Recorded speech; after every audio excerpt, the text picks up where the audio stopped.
Hey everyone, this is Dr. Bob with a little pre-show reminder.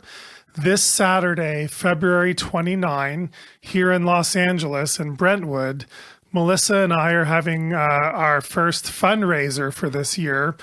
We're calling it a Bocce Ball in Brentwood. You can join us at a friend's house, a beautiful home in Brentwood. We're having a kind of a backyard evening dinner and drinks and music, and gonna have a lot of fun playing some bocce ball together. And here's a little hint. I don't think Melissa's ever played bocce ball before, so it should be easy for you guys to win. So what you guys do is you come out, you challenge us to a few rounds of bocce ball. If you win, you get some prizes. You get to select from either some my book or some podcast swag, some exclusive podcast merchandise, and some other really excellent prizes. And enjoy some backyard pizzas that we're going to bake in a backyard brick oven, including gluten-free, like me, if you're one of those gluten-free kinds. And so it's going to be a lot of fun. So you go to our website, immunityed.org, and you go to the donate or take action button, or immunityeducationgroup.org. And you see where we announce our fundraisers. You click on the Eventbrite link for our February 29, just coming up just in a few days from now. And you register there, and then you come back to our website and donate to get your tickets. And there are still some tickets left, so be really exciting to see you there. And now on with the show. Melissa, why don't you welcome us in? Oh, well, how nice of you to give me that opportunity as a man. May I welcome us in this time? Do I have permission, sir? You'd have to have listened to our last episode to get that joke, but if not, let's start the show.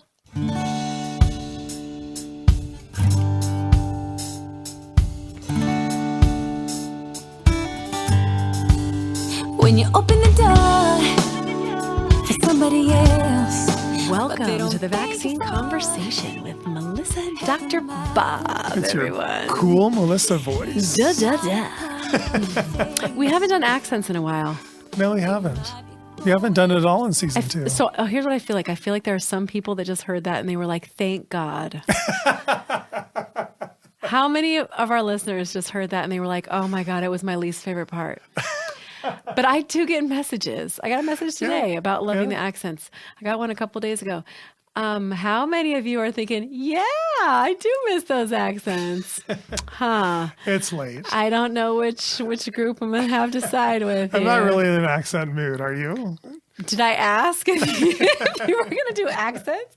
I'm talking about me and my fun accents. Okay. No, I do it for fun with my kids, and I like it. Maybe next time, guys.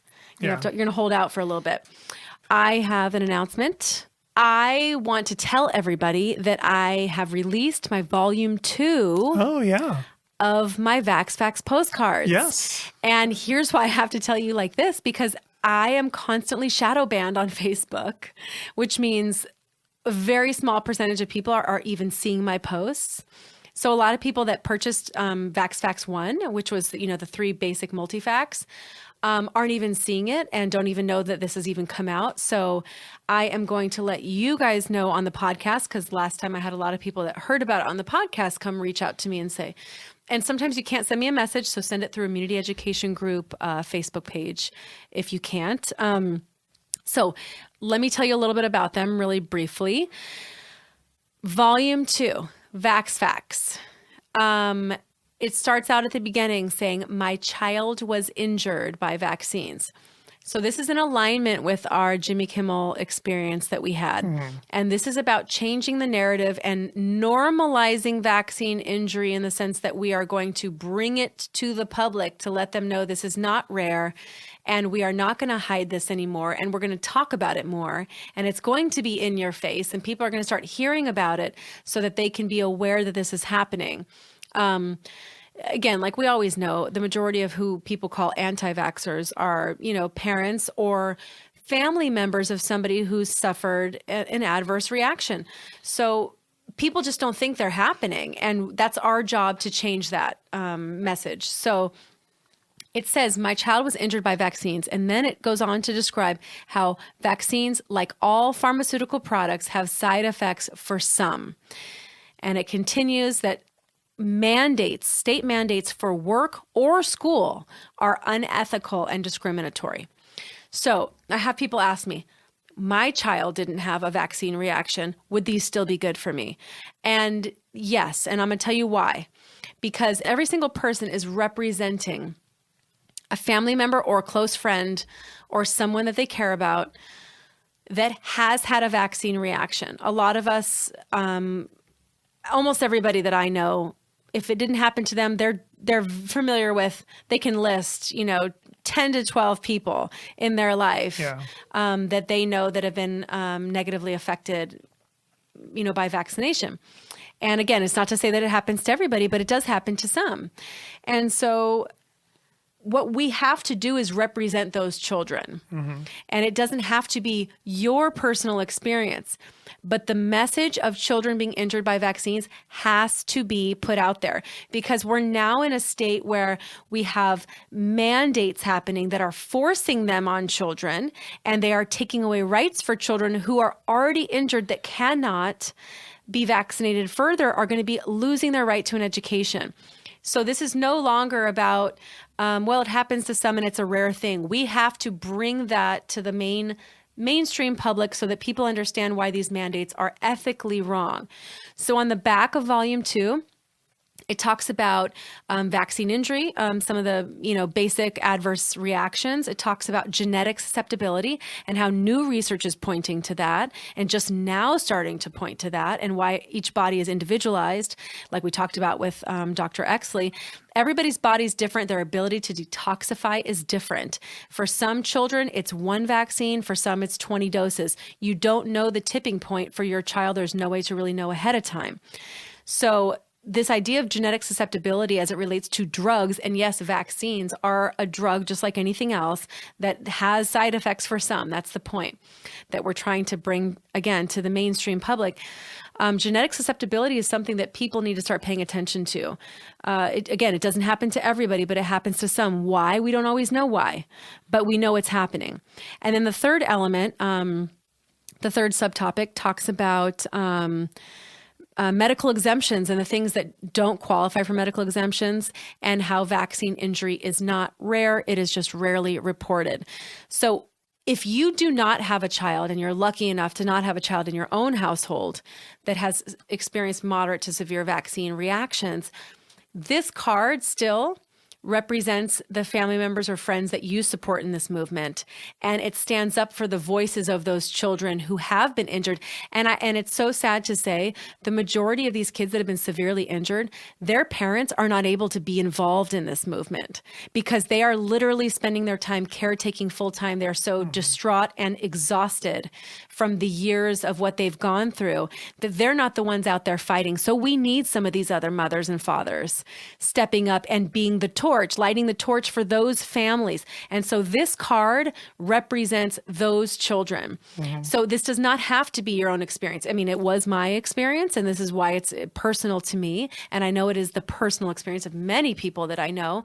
But if it wasn't yours, you can still carry the torch for that family that it was, and you can still spread this message, because I guarantee you, being somewhere in a public place and seeing a card that says my child was injured by vaccines is going to catch someone's attention. Yeah. They are going to look at that card, maybe privately take it with them and look at it later.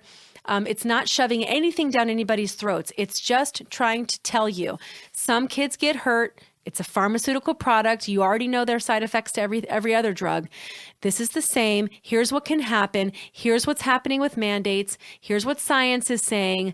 Let's not discriminate against these children. And I think it's a very powerful message. Mm-hmm. I think, talking about the compassion, talking about our intentions, reducing this idea of discrimination against these children, taking away mandates that are taking away rights for children that have already been injured, at risk of injury, is so crucial. This should be our main conversation, I really feel, to make a difference and to be impactful with people. So this card to me is everything. I really just love everything about what it's saying. I feel like it's educating, but in a heart-to-heart way. It's a more personal, introspective look at vaccine injury and what we're fighting for. My volume 1 talks about basic facts, and it's very, it educates in that way too. And I know many of you keep getting more of them because you like that it's very simple and basic for people. And this to me is a perfect complement because it is like you've got the brain involved and then you have the heart involved. And together, these two things to me really make a difference. And you can get combo packs if you haven't gotten them before and all that kind of stuff. And if you already got from me, you get $1 off every order from now on as a repeat educator, as I call them. It's a loyalty love discount. And so anyway, I just want to formally announce my volume 2. I'm really proud of this, really proud of the message.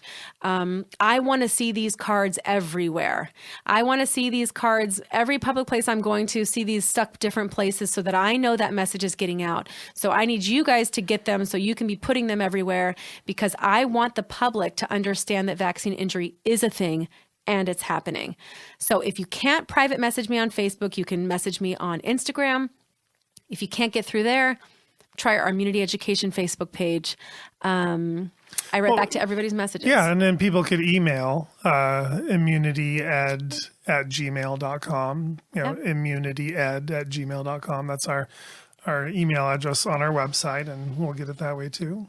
Yes, so super proud, super excited about this. Yeah, I love those cards. I like them. I like them better than Volume 1. I do think too. they're just that my child was injured by vaccines is really eye-catching. And It's eye-catching. It will stop people in their tracks when they're somewhere public. You can guarantee this is going to be something that is going to catch somebody's attention, which is our goal. Our goal is to educate people and give them a little awareness. So if it's going to catch their attention to see and they can maybe have a shift in perspective, like, oh yeah, why didn't I think about the fact that vaccines are just like any other pharmaceutical product? Yeah. That makes sense then that some children might get hurt. And if some children are getting hurt, well, is it really fair then to pass a law that takes away their right to an education? That doesn't seem fair. And what about the sibling? That doesn't seem fair either.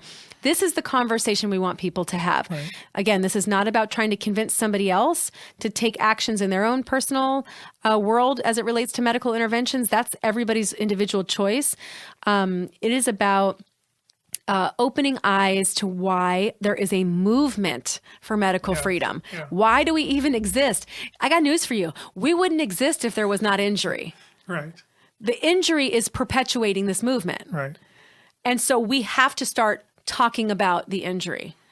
It's just, we cannot keep going and trying to just quote unquote, educate with studies. It's not good enough. We have to get through to people's hearts so they understand why we are giving our blood, sweat, and tears to this movement, like so many others. Yeah, and I got a really amazing Christmas card. I got a bunch of Christmas cards this week, like, I don't know, like 10 of them. And, nice. And one of them was really touching.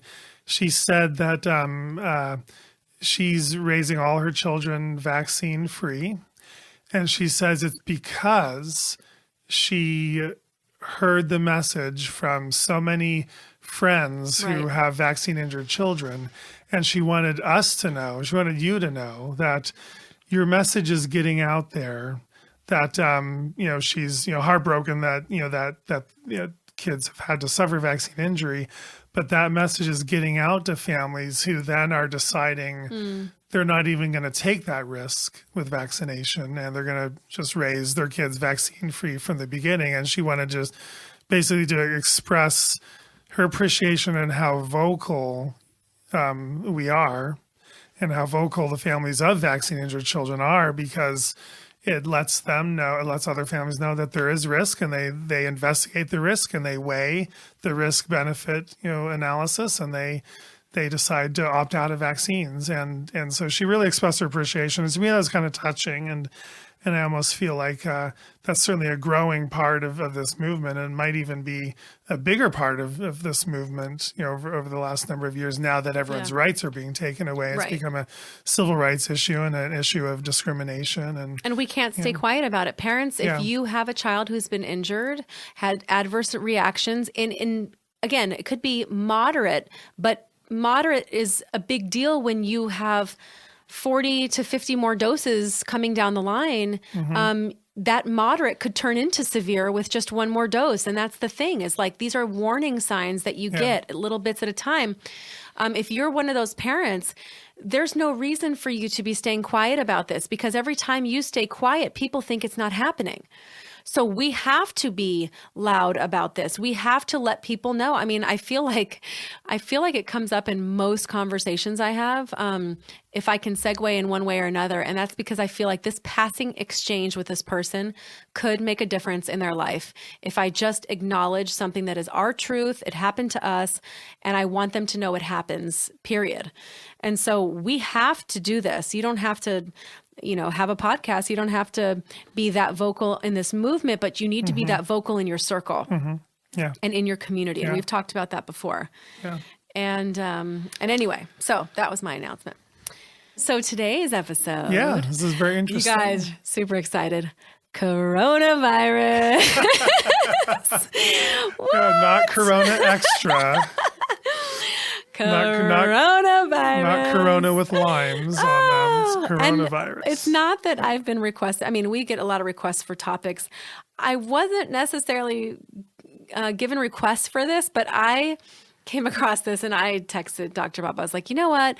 Let's cover this. And it's not so much because about what it says about coronavirus, but what it says about any risky disease where there is an outbreak, and how the world and how the media deals with it, and when is it time to panic and when is it not, and where is there an agenda attached to it. So this is about being that critical thinker and learning how to decipher between news. And this is so funny because to me, this is an article that maybe would have been written in the 80s, like about measles, maybe 80s, 90s. Like this is how they would have kind of thought about it, like, and compared to what they think about it now, and how they write about it now. And so let's talk a little bit about the Chinese coronavirus. So did you read the whole article with me? I did. Oh yeah. It's interesting, right? Yeah. And I do want to say, I mean, we're going to talk about a lot of, aspects of this. I do want to say, though, I know a lot of people are scared, and especially, I mean, the whole nation of China is really dealing with this, and they're dealing with 636 fatalities now. As of today. Since this was written? Yeah, as of today. This is like 5 days old or 6 days old, I think. But as of today, they have 636 fatalities confirmed. Does it say how many cases? Out of 31,000 cases, so it's about a 2%. That's what it was rate at the time of the article that this was written. Right, but it kind of keeps spreading, and it's growing. So we do realize there is a very serious part to this discussion, and the fatalities are tragic, and we may have a fatality in the United States from this. Are you saying my Eminem meme that I shared today about the corona? You didn't see it about coronavirus? Are you saying it was slightly insensitive? Maybe. No, I didn't see it. I should look at it. Okay, it's really funny, you guys. Can I read it? You can. But I just want to acknowledge that sometimes these things, serious things, do happen, and our hearts go out to the people affected by this, the people being quarantined by this. I mean, for them, it's no joking matter either. But I just wanted to kind of. And throw either that out is there. vaccine injury, though. Right. Which is the thing that's also not ever acknowledged that people are dealing with all the time. Yeah. So it's a meme that says, "Breaking news: Eminem has become the first celebrity to be diagnosed with the coronavirus." In a statement, he said his palms were sweaty, knees weak. Arms were heavy. He presented to the emergency room with vomit on his sweater already. Later tests concluded it was his mom's spaghetti. Okay, you're not going to get this. These are lyrics to one of his songs. Oh, okay. So he actually, Eminem? Lose Yourself is a song from 8 Mile, which I love that song. All right. And he raps these lyrics. So it's just funny because as you read it, it sounds like symptoms of an illness. Yeah. But these are just lyrics to his song. And so it comes across as very serious. You read it, you're thinking, oh my gosh. And then as you read through it, you're like, I recognize that from a song. And it's hilarious. And I had so many people say they're like dying laughing because you'd have to know the song. If you're part of my generation, you'll know the song. So when you said like Dr. Bob. When you said Eminem, I was picturing M and M's. Like candy. Like candies. Okay, I didn't I'm put an S on the end. No sugar, Dr. Bob. Stop it. Yeah. But no, I feel like, I mean, for me, coronavirus is not something that we need to like be fearful of or like be panicking over. Yeah, there are fatalities, but I think it's people are kind of, I think maybe, the individuals, shouldn't be panicking. Yeah, we should be trying to help control it and help, if we can kind of bring this outbreak to an end, that would be great, but not through like fear and panic. And I have people calling the office, how can I get tested for coronavirus? My kid has a cough, can I get tested for coronavirus? My gosh, I'm like, so funny. no, you can't get tested, and no, you don't need to be tested. So to me, like, I think that individual sense of panic can be certainly overblown. And I think that's probably partly what we're going to talk about. Okay, so I want to talk about the language. Yeah. The language is so interesting in this. So they talk about an outbreak. The CDC is saying we have this outbreak unrolling right in front of our eyes, right? At the time this article was printed. Well, gotta say, if you want to look up the article now, you can like read along with us. It's don't worry. You don't want them to read along with us. They're supposed to be listening. If you want to check it out later. Okay. Don't worry about the coronavirus. Worry about the flu. Yeah, And we'll it's get into from, that part of it. BuzzFeed News.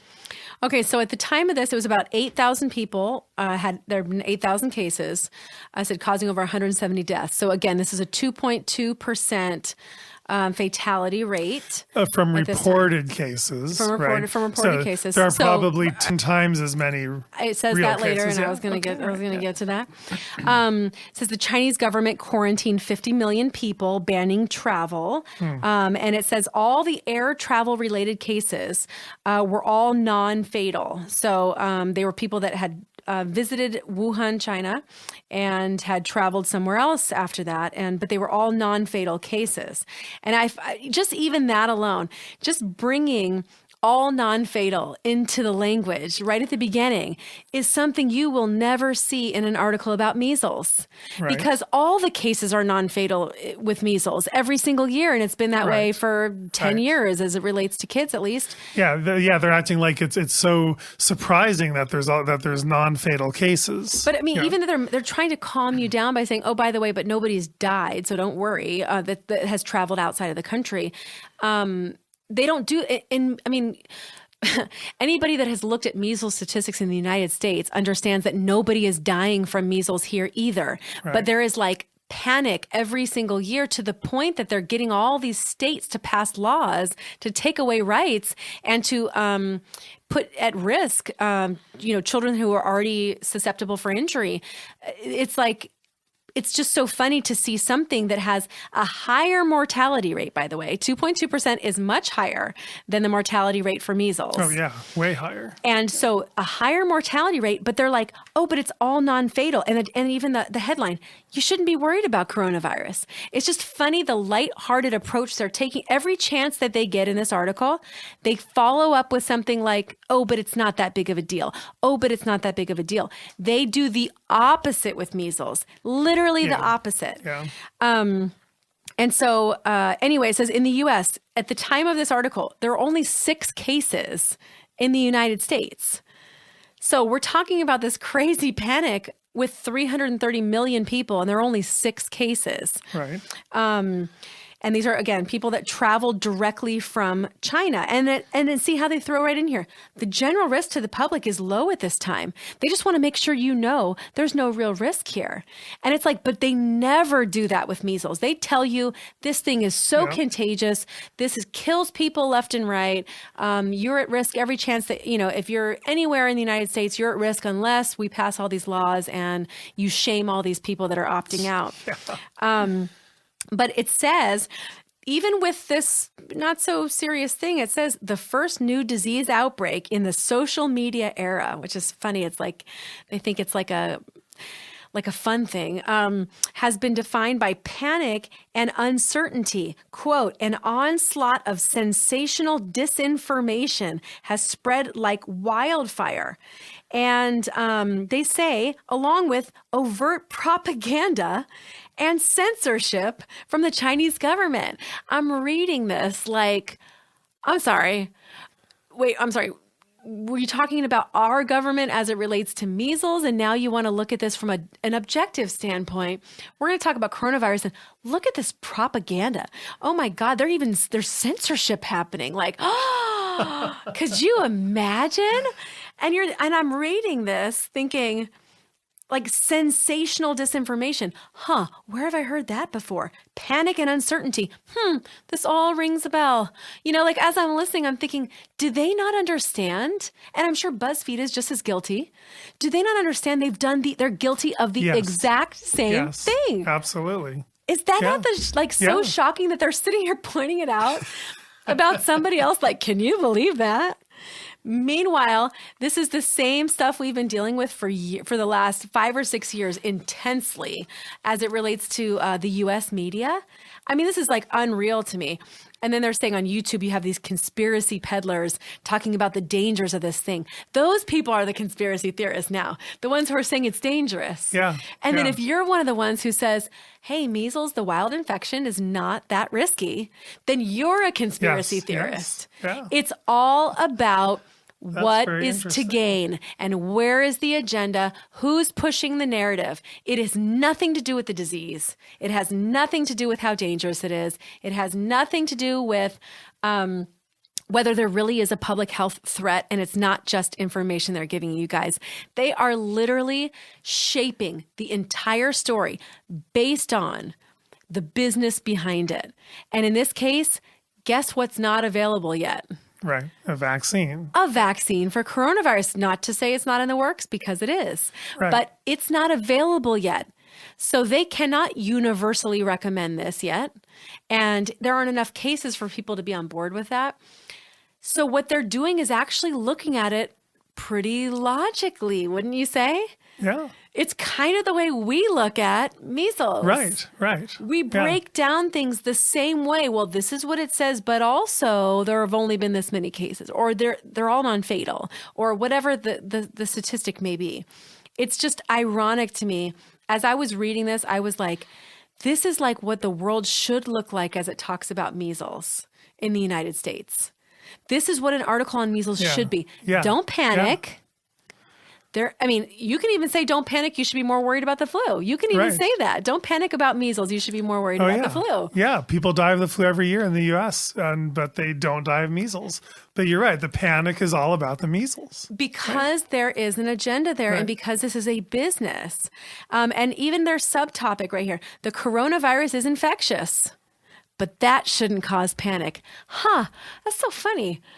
Because when they talk about measles, all they talk about is how infectious it is. Yeah. It's so infectious. It's so infectious. Yeah, It's and so you should infectious. panic. And you should panic. In fact, you should have been panicked 5 minutes ago. You're now too late to the party to be panicked. You're probably a goner, basically. If you haven't panicked already, you're done. And so they go in a little into a technical stuff, talking about the R naught. Yeah. A numeric representation for it just means that every infected person is going to infect 4 other people or the so. potential for roughly. infectiousness of a disease. R naught, NAUGHT. This is an estimate, okay? So they have this doctor on here, and they're showing her like either a tweet or Facebook post or something where she's like, friendly reminder about coronavirus. Like the RO or the R0, R naught, is 2. Anywhere between 1 to 3 is where they estimate it for coronavirus.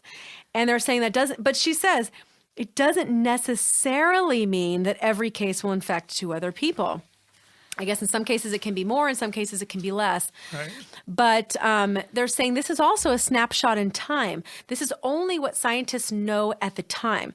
And then they do go on to say, remember, this number is not that terrifying because measles is 12 to 18. Yeah. Oh my God. Well, that number is super high. So what they're saying is for every person infected with measles, technically, they could be infecting 12 to 18 people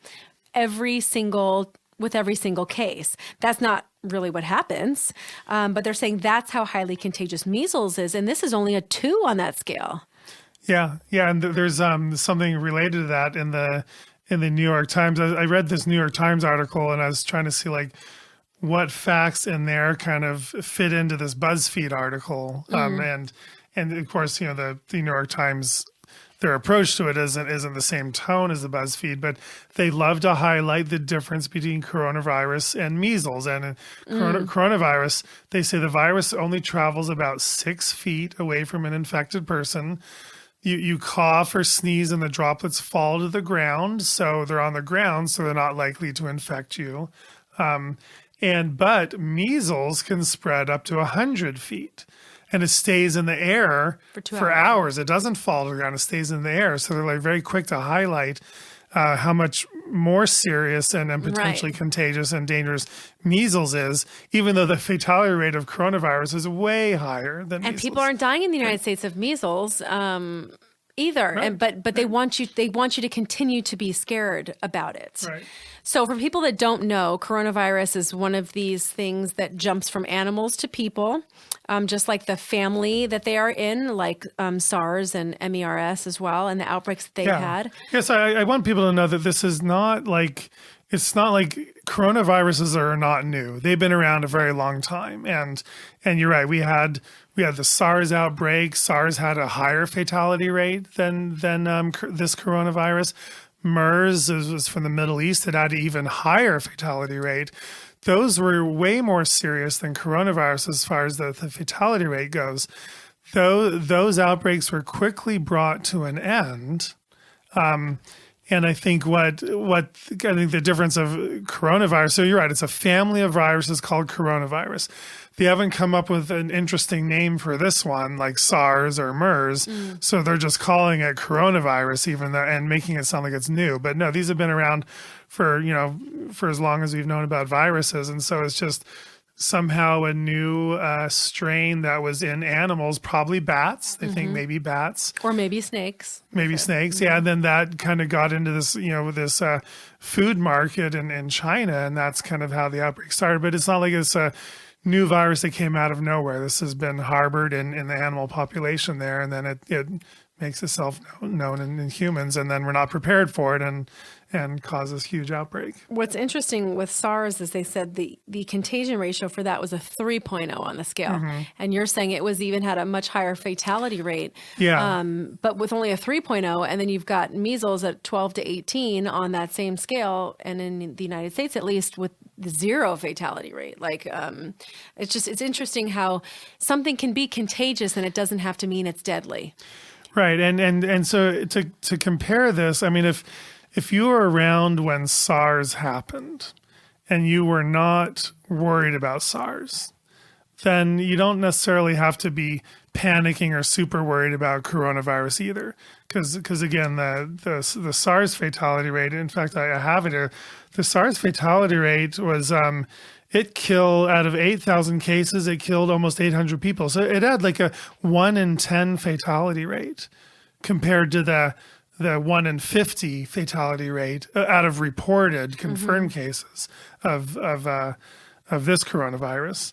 And so I remember when SARS came out, I kind of knew it was out there, but it didn't really affect the United States much. And so we kind of I think a lot of us just sort of didn't panic. We didn't worry about it, sort of let it kind of go by without much concern. And if that was you back then in 2002 with SARS, then this milder coronavirus really should not cause you to panic either.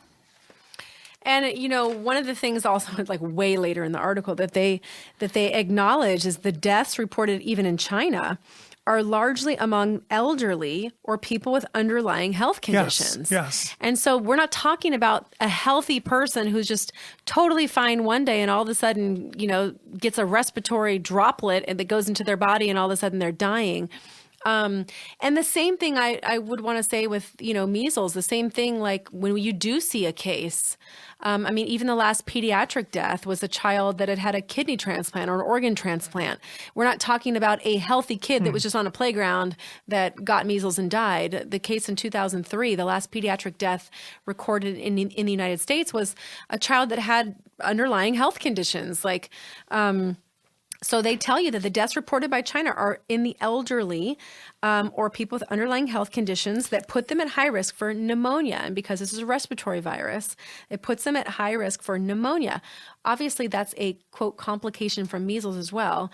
And Right. I feel like some of these cases, there are a lot of other things going on. They also happen to show positive titers for measles, and they're going, oh, measles killed them, Right. in which case Right. maybe it wasn't. Maybe it was literally, immune suppressed drugs that you're on that made your body weaker, and these other things are coming at you and causing pneumonia. Maybe it actually wasn't measles, but of course they're going to pin that on measles every time. Right. In this case, it's also leading to pneumonia. Which is the same thing with the flu vaccine. I mean, the flu and the fatalities associated with the flu and leading to pneumonia, but being reported as being killed by influenza. Yeah, and that's how they know it was coronavirus. I mean, that's how they basically suspect it. Most people are just going to get a fever and a little runny nose and a mild cough, and that's going to be the vast majority of coronavirus cases. It'll be so mild you won't even know you had it, and then the way they realize something serious like this, and this is how it went down with SARS, is people will go into severe respiratory distress, not just get like regular pneumonia. They're talking like really serious respiratory distress. That's when the doctor knows something's very seriously wrong. This isn't just a routine flu or routine pneumonia. And that's when they start testing for special things like coronaviruses over in China. So that's kind of the clue. So as you get sick in the next month, fever, runny nose, and a regular cough, I mean, I'd encourage people not to panic or don't just assume that, you're catching coronavirus, because it's probably just the flu right now anyway. But if you do suddenly go into really significant respiratory distress, that's really the warning sign. That's kind of the sign that, somehow you might have gotten exposed. And that's when you need to, I think, take action.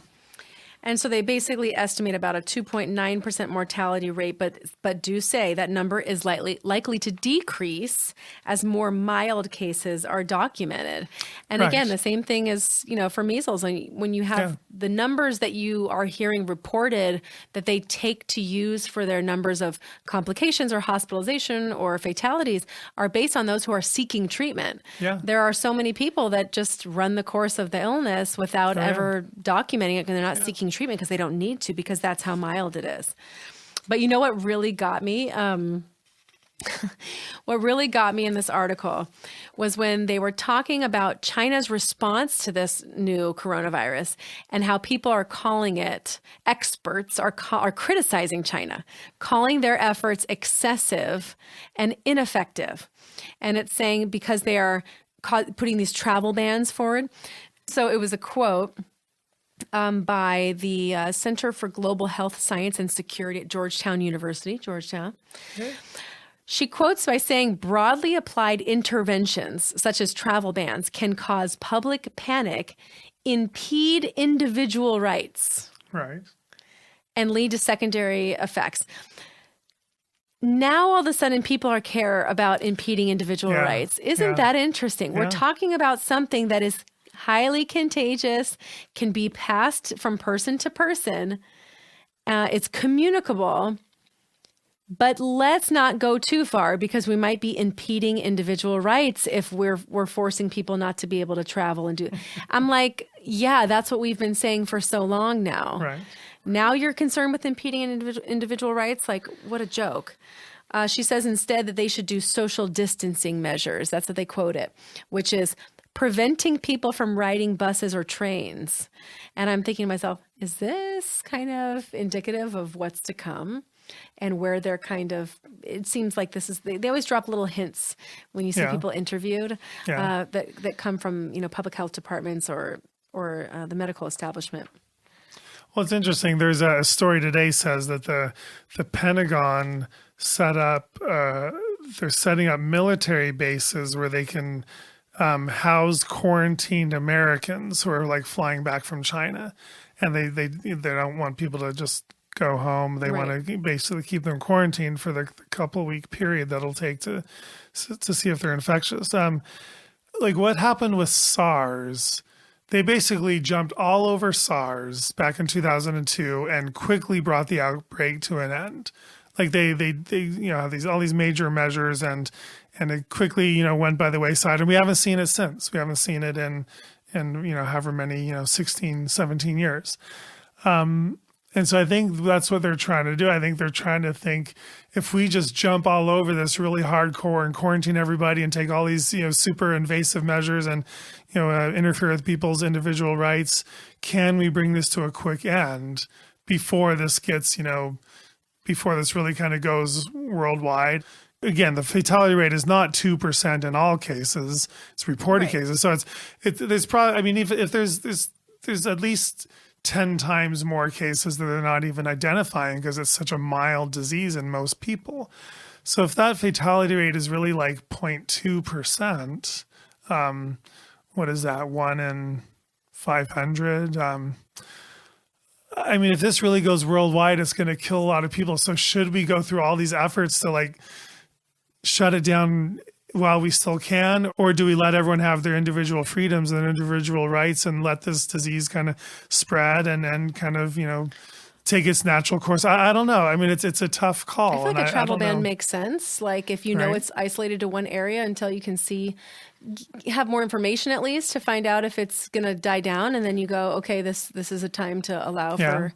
But we're back and forth. quarantining like basically all Americans that fly back from those areas in China now. We're forced quarantine, and I mean, it's like it sucks for those people. It kind of makes sense. So if we can shut this down from entering the U.S. and entering a lot of other countries, then it should die out quickly, just like SARS did. But think about it. We're talking about quarantining, travel bans, the whole deal. And this whole article is like, but don't be worried about coronavirus. Like, it's just so funny when just the way that they talk about measles is like, it is Ebola. It's going to just, Well, yeah, if there is a vaccine for a disease, the disease instantly becomes something to panic about. Yep. And you could have like the worst disease ever, and if there's no vaccine, then it's like, oh, well, It was don't funny. worry. I was like looking up on the CDC their information on hand, foot, and mouth. Yeah. Because my kids had like a mild case of it last year.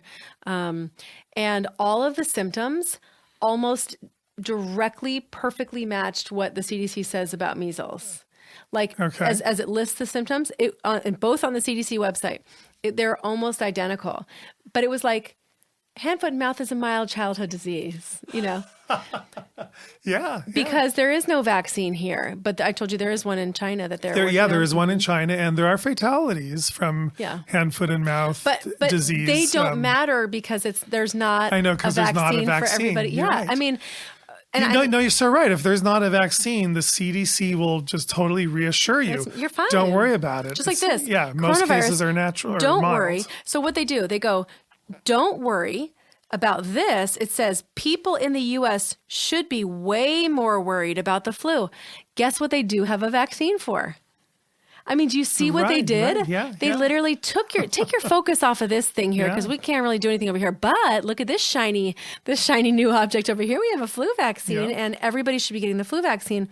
So they talk about, which what I always call an overestimate sort of flu deaths. Remember that year they said it was 80,000. It's like so silly. But they said basically this current flu season have 54 infants or pediatric. In fact, it's not even infants. It's usually listed as pediatric deaths. Right. I think that's a misprint because that's anybody 17 and under, not necessarily all in Right, infants. I don't know if they really are able to make that claim. But anyway, 54 pediatric deaths, I would guess, so far in this flu season. And it says the flu has killed more than 5,000 people in the U.S.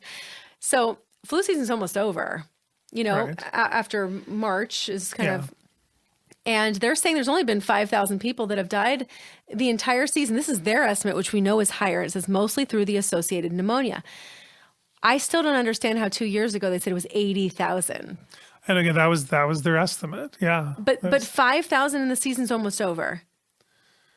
Compared to 80,000, I mean, that is a huge jump. And again, this is through associated pneumonia. How many of these cases are lab confirmed? According to state data, only about 30%. I just checked the surveillance for last year's flu, 2018 and 19. Only 30% of lab cases were confirmed influenza, which means a lot of these hospitalizations, a lot of these urgent care trips and ER trips, and illnesses, and even fatalities, you guys, and even complications and pneumonia are not even from influenza. So the vaccine would not have worked. The irony here is we have a 9% efficacy rate for the strong strains of influenza this year. And they are still telling you, you should be way more worried about the flu and you should get your vaccine. It doesn't mention directly getting the vaccine. Usually it does. Did you see that in there? I didn't. No, like a recommendation to get your flu vaccine. Yeah. I mean, like they always tend to throw that in there. But they did, so they don't talk about, but usually every other article does. They do say U.S. health officials are on high alert, but they're already developing a vaccine. That's in bold in case you were worried, because it's a level 3 travel warning right now in China, which is the highest level that they have. All non-essential trips are banned right now. And it says, last week, though, they announced a $12.5 million effort to develop a vaccine against the coronavirus. Yeah, by the time they develop it, the outbreak is probably going to be over and they're not even going to use it. It says that they have the vaccine will be ready for testing in people by next summer. Ugh, who wants to sign up for that? Right. And it says we are proceeding on the worst case basis that we will still need a vaccine. So they're going to keep moving forward on this. I have a feeling this is not going to be the last time we hear about the coronavirus, because you put $12 million into something, and I have a feeling they're going to put a lot of weight into the need for that to be available for people. Yeah. Well, yeah, they made a SARS vaccine, but the outbreak was over by the time they came up with it. So I think they'll develop these vaccines. They'll spend a lot of money, and people will develop it. Hopefully we won't need it, and it'll just sit on the shelf somewhere and in case there's a future outbreak. But so interesting, right? When you read something like, don't panic about this thing. And it's like, really? Then how come every single article that's ever written on measles really makes it seem like, we're at the end of the world here, to the point that people are shaming, publicly degrading people over this. Yeah. Because they're literally panicked, fearing for their lives. Like you said, that doctor who's talking about the flu, having the flu vaccine and going to the ER, and that's like normal. It feels to me like he is living in such a place of fear. Yeah. That he doesn't understand how the immune system even works on its own anymore. He doesn't feel comfortable with that because he's the type that is outwardly treating everything, and he is so dependent on Western medicine that there is no existence without that. Without that is certain death. Until you come, like, that's one thing I really like about holistic medicine is that the whole approach is how to assist your body. Yeah. How to support your body in doing what it does. Western medicine tends to think that you're going to take a medicine to cure it. Yeah, or prevent something from happening at all. It makes you think that I took this medicine, that's what made my illness go away. Yeah. But that's actually not true. People don't realize these medicines, the over-the-counter or prescription medicines, are just treating the symptoms. Your body is what made the illness go away. And so in holistic medicine, you are starting to understand how illnesses work. You're understanding how your immune system works, and you're trying to help support your immune system so it can do what it's supposed to do. And like I always say, there are only vaccines against a handful of illnesses. As raising children, and even for yourself as an adult, you should be priming your immune system to be able to fight off anything. Yeah. And that means you need to keep it in its best form all the time. To me, a vaccine is kind of like a Band-Aid. It's like an outward treatment, which may stop this one thing over here, but could make you more susceptible to these things over here. It could weaken your body in this way. It could create, side effects and adverse reactions as well. Like, it's definitely not just an easy fix. Right. And as soon as you hear of something like this happening, people are like, where's the vaccine for it? I know. As if it's just, let me just take this quick vitamin. That's the only answer is, and then our government keeps, in the media, they just keep saying the vaccine is the only answer to any of this. Even if it doesn't work.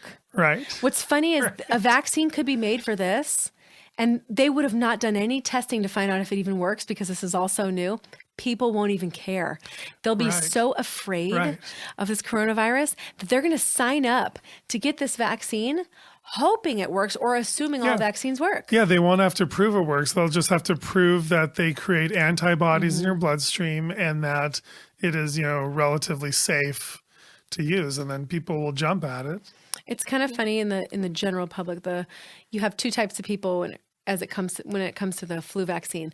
You have the people who go, that doesn't work. Every time I got one of those things, I got sick, and I've been able to avoid it and not get the flu every year. If I do, it's mild because I'm, eat pretty well and I take care of my body. Then you have the people that go, I'm not getting the flu every year because I get my flu vaccine. And you're thinking, well, that people don't get it every year. Right. Just right. Like, what did we say on that episode with the Cochrane Report data? It's like 3 to 5% of adults or something get the flu every year or get the flu each year. Yeah. It's such a small percentage. Yeah. Like you could honestly not get the flu because you just didn't get the flu, not because the vaccine had anything to do with it. Yeah. I mean, I went probably 20 years without having a flu. Yeah. And I never got a vaccine for it. Yeah. So it's like you can just not have it because you're just not getting it. Yeah, and I've been totally paying way better attention to my immune system this last month, trying to stay healthy so I can go out and see the baby. And it's totally working. Yeah. I got sick I don't know, in December and maybe early January or something, but then I've been totally solid. What did you cut out? I cut out a lot of sugar and sweets. I haven't had desserts. I haven't had any candy. Very, very minimal sugar. And I've been taking that fire cider type, I think, or whatever. Yeah, tonic, and that's I think been fantastic. I every day in the office. Yeah, you're surrounded by all over the place, and I haven't caught it. And probably even less than regular offices, though. Yeah. Regular offices are probably all year round. It's kind of like that for you. It's a little bit seasonal, and people tend to. Yeah. All the people that have illnesses are mild enough where they don't bother you most of the time. Yeah. So I guess the listeners, I mean, if you've had somebody affected by a coronavirus, quarantine, and if you know somebody, especially overseas, who's been affected, and we're not trying to make light of this. I think we're trying to make light of how our society's approaching this and how the media sometimes approaches this. And I encourage people, don't panic about this. The number of cases in the U.S. is still very low, and looks like they're taking steps to try to, keep it from really taking hold here. And again, if you get sick, don't just assume it's the coronavirus. It is the flu or it's the cold. Office. Oh my gosh, if someone pages me in the middle of the night saying I think I have coronavirus, I'm just going to flip You're out. one of the 6 Americans that has it. Wow. Those are good odds. I know. But yeah, don't panic, and hopefully this will come to an end. And again, it has overall a fairly low fatality rate if you consider all the cases, especially the cases in healthy people, healthy children, healthy young adults. The fatalities are almost unheard of. Anyway, we hope this comes to an end soon. And meanwhile, don't panic. Worry more about the flu, and definitely worry about measles. Anyway.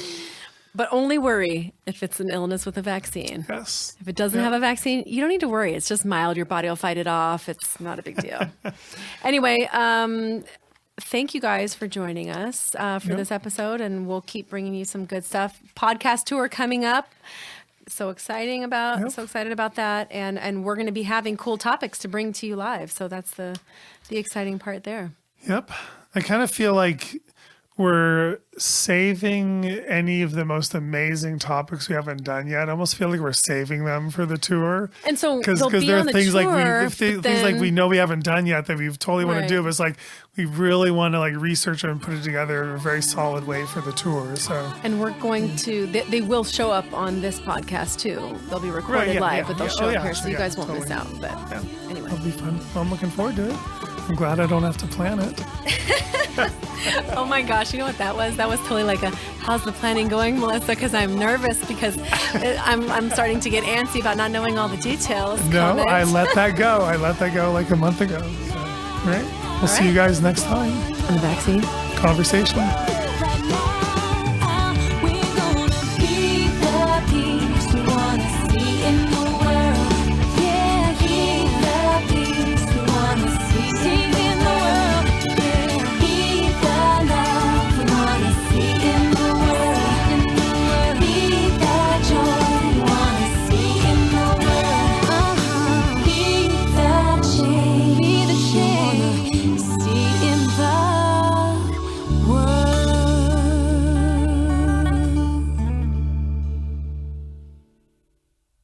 The information in this podcast is for entertainment purposes only. It is not intended as medical advice. Always consult your healthcare professional for information on vaccines and infectious diseases.